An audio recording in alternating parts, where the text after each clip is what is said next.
आज के इस वीडियो में आपको हम बताने वाले हैं कक्षा 10 गणित यानी कि त्रिभुज से सभी इंपॉर्टेंट क्वेश्चन जो कि 4 और 6 नंबर वाले पूछे जाते हैं। और जो प्रश्न आपको हम बताने वाले हैं ये बोर्ड एग्जाम में कंफर्म 100% आएंगे।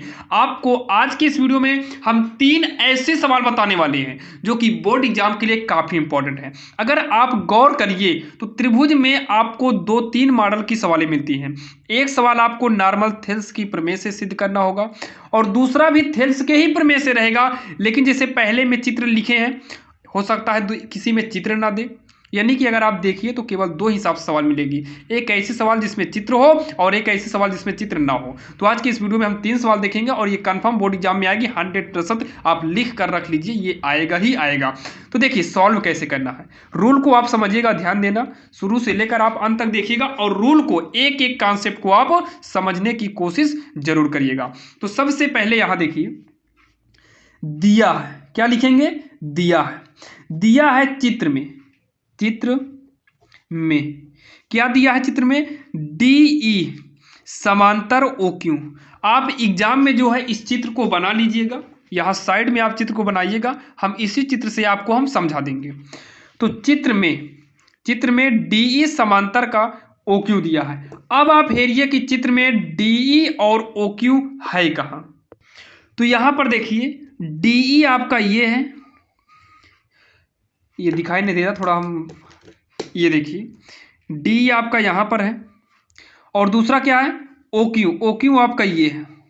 अगर इन दोनों लाइन से मिलाएंगे तो आपकी ये लाइन आपकी मिल रही है, ये पूरा, ये जब ये पूरा मिल रहा है तो आपको सबसे पहले थेल्स का प्रमेय इसमें करेंगे, यानी कि इतने के बटे में आप इतना कर दीजिए, PE के बटे में EQ कर दो, EQ बराबर इधर से PD के बटे में DO कर दो, PD के बटे में DO कर दीजिए। ये हो गया समीकरण 1। कुछ भी खास नहीं करना था। आप देखिए इस छोटे वाले के बटे में ये छोटा वाला कर दिए, तो ये वाले के बटे में ये वाला कर दिए, काम खत्म। उसके बाद पुनः फिर से क्या दिया है, DF समांतर OR। तो यहां पर लिखेंगे DF समांतर OR। हेरिए ये दोनों कहां पर हैं, DF और OR। तो DF इस एरिया में है, यहां देखिए DF इस एरिया में है, OR भी इस एरिया में है। तो ये कवर करेंगे तो ये वाला एरिया आपका कवर हो जा रहा। तो इसमें भी आप वही रूल यूज करिए जो इसके पहले किए थे। तो ये बाहर से किए थे तो यहां बाहर से PF के बटे में FR, PF के बटे में FR, PF के बटे में FR बराबर बाहर का कर दिए। अब अंदर आओ तो PD के बटे में फिर से DO, PD के बटे में DO हो जाएगा। तो यहां लिखेंगे PD के बटे में DO। ये हो गया समीकरण 2। ये किसके अनुसार हो रहा है, तो ये थेल्स प्रमेय के अनुसार होता है। अब अगर आप समीकरण 1 और 2 को देखिए तो ये दोनों मैच कर रहा है। जब ये दोनों बराबर है तो ये भी दोनों बराबर होना चाहिए। तो आप P यहां पर लिख देना समीकरण 1 व समीकरण 2 से। तो ये क्या है, PE बटे में EQ बराबर में हो जाएगा PF अपान में FR। इतना हो गया। अब इतना करने के बाद हेरिए PE और EQ कहाँ है, तो PE ये है और EQ कहाँ पर है, तो PE EQ मतलब ये बड़ा वाला, ये बड़ा वाला, और PF FR जो अगला वाला है PF FR ये वाला है। मतलब ये और ये दोनों आपस में बराबर हो रहा है। इसका मतलब ये लाइन और ये लाइन आपस में दोनों क्या रही होगी, समांतर। क्योंकि पहले समांतर था तब दोनों बराबर होता था, अब की दोनों बराबर हो गया है। इसका मतलब ये ऐसे बराबर हो रहे हैं, इसका मतलब ये दोनों समांतर होंगे। ये यहां पर क्या है, EF है, क्या है EF और नीचे क्या है QR। तो यहां पर लिखेंगे EF समांतर QR और यही हमसे प्रूव करना था। इसे गोला मारिएगा और लिख देना प्रूव्ड। ये हो गया आपका, बिल्कुल आसान तरीके से प्रूव्ड हुआ। आप यहाँ पर साइड में चित्र बना लेंगे तो आपको ये देखने में अच्छा लगेगा और काफी भरी भरी लगेगी। और ध्यान देना ये 4 नंबर का या फिर 6 नंबर का 100 हर बार आता है। तो आप इसे पढ़ के जाइएगा ताकि आपका 4 नंबर कहीं पर भी ना जाए, और हमने कोशिश किया बिल्कुल आसान से आसान भाषा में समझाने का। तो चलिए देखते हैं, ये हो गई पहली सवाल जो कि काफ़ी इंपॉर्टेंट थी। चलिए हम दूसरी भी देख लेते हैं जो कि बोर्ड एग्जाम के लिए 100% है। वो आपको हम कोण पर बता देते हैं, जैसे कोण पूछता है उस हिसाब से। जैसे ये हो गया कोण पर आधारित है, तो इसे भी हम चलिए सॉल्व करते हैं, बिल्कुल आसान तरीके से इसको भी करेंगे, आपके समझ में आ जाएगा। तो सबसे पहले आप उससे लिखिएगा जो इसमें दिया हो, त्रिभुज का रूल ही है, आप वो करिए जो दिया हो। तो दिया क्या है चित्र में, चित्र में ये दोनों त्रिभुज आपस में सर्वांगसम है, त्रिभुज ओ डी सी सर्वांगसम, थोड़ा सर्वांगसम आप सही बनाइएगा, जैसे ये बना है त्रिभुज ओ बी ए, ये दोनों सर्वांगसम है। और क्या है, बी ओ सी बराबर है 125 अंश, 125 अंश। और यहाँ पर साइड में और भी दिया है, क्या दिया है, सी डी ओ बराबर 70, सी डी ओ बराबर 70। और जो जो पूछा है उसको भी लिख लेते हैं, डी ओ सी, तो डी ओ सी पूछा है। अगला क्या पूछा है, डी सी ओ, तो डी सी ओ बराबर क्वेश्चन मार्क। फिर क्या पूछा है, ओ ए बी, तो ओ ए बी बराबर क्वेश्चन मार्क। चित्र बना लेते हैं, यही वाला चित्र यहाँ नीचे बना लेते हैं ताकि आपको समझाने में दिक्कत ना हो। तो ये चित्र ऐसे दिया है, और यहाँ से जो है इधर ले गया है, यहाँ पर काट दिया है, यहाँ पर 125 अंश है, ये हो गया आपका। हम OBC डाल देते हैं, यहाँ C है, यहाँ B है, यहाँ A है, यहाँ D है, और बीच में बिंदु O है। अब यहाँ पर सबसे पहले हम ये देखना है, यहाँ पर लिख देंगे अब हमें DOC चाहिए। हेरो DOC कहाँ पर है, तो DOC मतलब यहाँ वाला कोण। तो ध्यान दीजिए, कोण DOC, ध्यान से आप समझिएगा।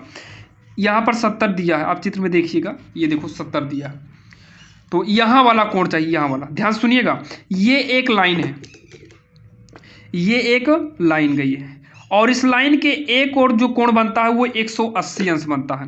कितना बनता है, 180। 180 में से 125 इधर बन चुका है।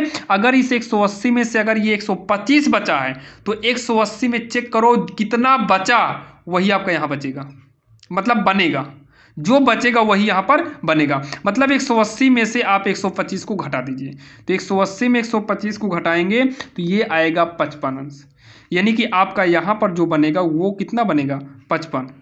कितना बनेगा, 55। अब उसके बाद हम त्रिभुज इस्तेमाल करते हैं, ये वाला DOC, DOC त्रिभुज से। अच्छा, त्रिभुज का रूल है, त्रिभुज के तीनों अंतःकोणों का योग 180 अंश होना चाहिए। तो एक कोण यानी कि डी पर कितना बना है, 70, और ओ पर कितना, इधर कितना बना है, ये जो मुड़ गया है, ध्यान दीजिएगा, ये मुड़ गया, कितना बना है, 55। और ये सी वाला बचा है, तो सी का नाम क्या होगा, DCO, DCO। इस पर कितना बनेगा, यानी कि टोटल योग 180 होगा।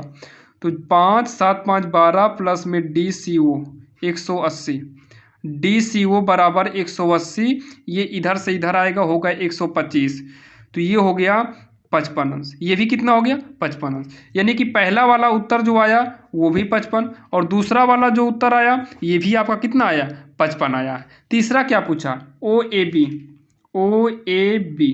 हेरो भैया ए कहाँ है, तो OAB ये है, OAB।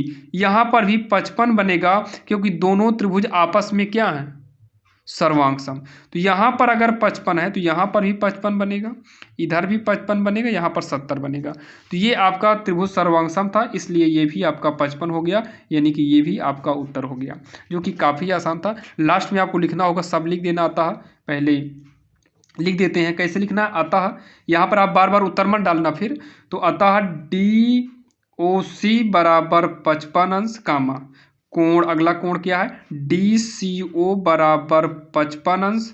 फिर अगला क्या है, OAB बराबर 55 अंश। फिर लिखिएगा उत्तर, ये हो गया आपका आंसर। जो कि काफ़ी आसान था, आपके समझ में भी आ गया होगा। अगर कहीं पर भी डाउट है तो आप कमेंट बॉक्स में कमेंट जरूर करिएगा। अब देखते हैं, ये सवाल नंबर दूसरी थी। अब इसके बाद हम देखेंगे तीसरी नंबर वाली, जो कि चुटकियों में आप कर सकते हैं, लेकिन हाँ थोड़ा सा आपको उसमें सवाल को 1-2 बार पढ़ना पड़ेगा। जैसे कि ये है, ये बहुत ही इंपॉर्टेंट सवाल है और पूरे 6 नंबर की सवाल है। Very important question. ये बोला क्या है, ध्यान सुनिएगा, आप सवाल को पढ़िएगा, रीजन खुद में खुद निकल कर बाहर आ जाएगा।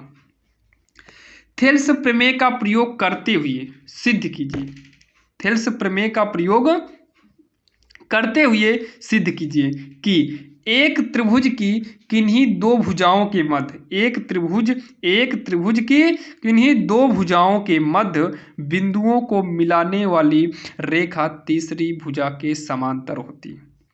थेल्स प्रमेय का प्रयोग करना है और सिद्ध करना है एक त्रिभुज की किन्हीं दो भुजा। तो सबसे पहले त्रिभुज मानना होगा, तो यहां पर लिखेंगे त्रिभुज ABC की, तो क्या बोला है, किन्हीं दो भुजाओं के मध्य। तो त्रिभुज ABC भुजाओं की, भुजाओं AB और AC के मध्य, AB और AC के मध्य बिंदु। पहले आप त्रिभुज बनाएंगे तब देखेंगे ना मध्य क्या बना है। तो ये त्रिभुज बना लेते हैं, इसको A मान लेते हैं, इसको B मान लेते हैं, C मान लेते हैं। किन्हीं दो भुजाओं के मध्य, तो एक AB भुजा और दूसरा AC भुजा के मध्य बिंदु। पहले में D मान लेते हैं, बिंदु क्रमशः D तथा E है। यहाँ पर D मान लेते हैं, यहाँ पर E मान लेते हैं। अब ये आप लाइन खींच दीजिए और इसी को समांतर हमें दिखाना है, इसी को समांतर हमें दिखाना है। जब ये मध्य में गया है तो ये दोनों बराबर होगा क्या, तो आप कहेंगे बिल्कुल हाँ। और ये भी बीच में गया तो ये दोनों भुजा आपस में क्या होगी, बराबर होगी, तो आप कहेंगे हाँ बराबर होगी। तो AD के बराबर में DB हो गया, या BD कर दो, AD या BD, और नीचे AE बराबर हो जाएगा EC। ये दोनों और ये दोनों आपस में क्या हो गए, बराबर। समीकरण 1 समीकरण 2, समीकरण 1 और समीकरण 2 बना दिए। अब इतना करने के बाद आगे कैसे करेंगे, ध्यान से देखिएगा। अब इतना करने के बाद हम क्या करते हैं, AD के बटे में BD कर सकते हैं, AD के बटे में DB कर सकते हैं, बराबर क्या करें, बराबर 1 कर सकते हैं। क्या कर सकते हैं, 1। मतलब इन दोनों का रेशियो सेम ही तो है। अगर हम यक्स इसे मानेंगे, यक्स कट के 1 ही आ जाएगा। समीकरण 3।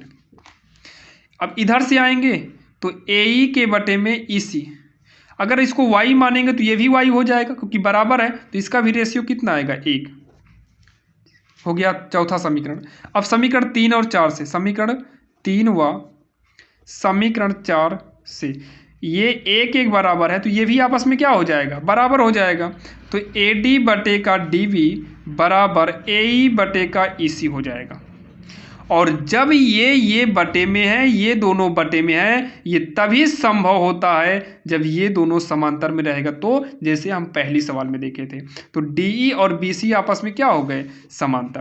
तो यहाँ पर लिखेंगे DE समांतर BC, और ये हो गया आपका प्रूव्ड। और यही हमसे प्रूव्ड करने को बोला था, तीसरी भुजाओं के समांतर होता है, तो तीसरी भुजा की क्या हो गया, समांतर। और यही आपका आंसर हो गया, जो कि काफ़ी आसान था। और देख लेते हैं, क्योंकि समलंब से संबंधित भी एक सवाल और आता है, इसको भी देख लेते हैं। ये भी 4 या 6 नंबर की सवाल है, जो कि काफ़ी इंपॉर्टेंट, जो कि समलंब के आधार पर है। तो समलंब के आधार पर भी त्रिभुज से कई बार सवाल पूछिए और पूछे जाने के चांसेस 100% हैं। तो यहाँ पर देखिए दिया समलंब ABCD, तो यहाँ पर लिखेंगे समलंब ABCD जिसमें AB समांतर दिया है ना, AB समांतर DC है। फिर एक बार आप सवाल पढ़ लेते हैं, समलंब ABCD जिसमें AB समांतर DC है के विकर्ण AC और BD परस्पर O पर प्रतिच्छेद करते हैं। मतलब ABCD समलंब का मतलब सामने सामने का आपस में क्या होना चाहिए, समांतर होना चाहिए। ये है समलंब, छोटा बड़ा हो चलेगा लेकिन समांतर होना चाहिए। तो ABCD है, तो यहाँ पर मिला देते हैं ताकि ये चतुर्भुज बन जाए, ABCD ये हो गया। AB और DC क्या है, समांतर है, ऊपर का नीचे का समांतर बोला। विकर्ण AC है तो AC कर देते हैं, BD है तो ये BD कर देते हैं। लाइन हमारी थोड़ा तिरछी है, लेकिन आप बोर्ड एग्जाम में पटरी का यूज करिएगा ताकि सीधी रहे। ये हो गया। अब यहाँ देखिए, अगर ये समांतर है तो यहाँ पर बनने वाला कोण यहाँ पर बनेगा एकांतर के रूल से, और यहाँ पर बनने वाला कोण यहाँ पर बनेगा एकांतर के रूल से। और ये हो गया आपका बिंदु O। हम ये और ये त्रिभुज का इस्तेमाल करेंगे, इन दोनों त्रिभुज का इस्तेमाल करेंगे। आप ये हैश मत बनाइएगा, इन्हीं दोनों त्रिभुज का इस्तेमाल हमें करना है। तो यहाँ पर लिखेंगे, क्या लिखेंगे, यहाँ पर AB समांतर DC लिख ही दिए हैं। अब यहाँ पर लिखेंगे जो जो त्रिभुज इस्तेमाल करना, त्रिभुज AOB तथा मतलब AOB ऊपर वाला और COD नीचे वाला, त्रिभुज COD नीचे का, इतने से। तो इन दोनों में सबसे पहला नंबर तो AB समांतर है CD, हो गया, AB समांतर है CD, और इन दोनों को जो है BD या फिर AC जो है विकर्ण है। क्या है, विकर्ण है, कोई दिक्कत नहीं। तो जो ये और ये कोण दोनों बराबर है, A पर बनने वाला कोण OAB, तो OAB और इसमें जो है OCD, तो OCD ये दोनों कोण बराबर हैं। किसके हिसाब से बराबर हैं, तो एकांतर कोण है, एकांतर कोण ब्रैकेट में करिए। फिर दूसरा ये वाला दोनों बराबर होगा एकांतर के हिसाब से, तो O या फिर ABO, तो ABO बराबर होगा इसमें CDO, तो CDO ये भी बराबर किसके हिसाब से है, एकांतर कोण के हिसाब से। समीकरण बनाना चाहो तो समीकरण बना दीजिए। जब ये दोनों कोण आपस में बराबर हैं, जब दोनों कोण आपस में बराबर हैं तो यहाँ पर AA कसौटी से, यानी कि कोण दोनों मैच किया है, तो कोण के हिसाब से, कोण के हिसाब से यानी कि एंगल के कसौटी से जो है ये दोनों आपका सर्वांग हो जाएगा। क्या हो जाएगा, सर्वांग, क्योंकि जब दो कोण मिल गए हैं तो तीसरा कोण अपने आप बराबर हो जाएगा, और ये हो गया आपका सर्वांग। तो ये जो त्रिभुज लिए थे AOB सर्वांग त्रिभुज COD सर्वांग हो गया। और जैसे ही ये सर्वांग होगा, यानी कि अर्थात जो आपसे बोला है दर्शाने को, वही आप कर दीजिए। तो क्या बोला है, OA बटे OC, तो OA बटे में OC बराबर क्या बोला है, OB बटे OC, तो OB बटे का OC, और ये हो जाएगा प्रूव्ड, जो कि काफ़ी आसान था और आपके समझ में भी आ गया होगा, जो कि हम बिल्कुल आसान भाषा में बताने की कोशिश की है ताकि आपको कोई भी झंझट की जरूरत न पड़े। तो चलिए मिलते हैं किसी अन्य वीडियो में। तो ऐसे ही वीडियो के लिए हमारे इस चैनल से जुड़ जाइए, और नहीं सब्सक्राइब किया तो अभी सब्सक्राइब कर लीजिए, ताकि हम जितने भी वीडियो बनाएं वो सबसे पहले लेटेस्ट आपको मिले। तो चलिए मिलते हैं किसी अन्य वीडियो में, तब तक के लिए जय हिंद।